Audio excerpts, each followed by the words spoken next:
मध्ये 5 दिवसानंतर कांद्याचे लिलाव सुरू झाले। 30 ऑगस्ट पर्यंत जुन्याच पद्धतीने लेव्ही कपात करणारे व्यापारी, हमाल आणि मापारींच्या बैठकीत महत्त्वाचा निर्णय झाला।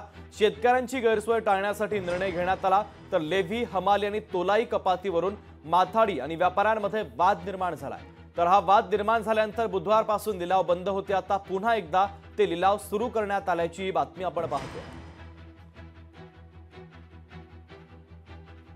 संघटनेचे नेते शशिकांत शिंदे, नरेंद्र पाटील आणि संघटनेचे यादव साहेब, जगदाळे साहेब यांनी जो काल व्यापाऱ्यांना पत्र दिलं की 30 ऑगस्ट पर्यंत तुम्ही बाजार समित्या चालू करा, कामगारांना मजुरी मिळाली पाहिजे, प्रचलित पद्धतीने पाहिजे होती परंतु ती मिळत नाहीये, ते पावतीत न कापता पावतीच्या पाठीमागून रोख स्वरूपात जमा करून कामगारांना द्यावा अशी त्यांनी व्यापाऱ्यांनी सांगितल्यामुळे सर्व कामगारांनी कामावरती आलेले आणि शेतकऱ्याला कुठची अडचण होऊ नये आज 2 रुपये शेतकऱ्याला मिळत असल्यामुळे संघटनेने आणि कामगारांनी यासाठी त्यांच्या म्हणजे मार्केट चालू केले आहे।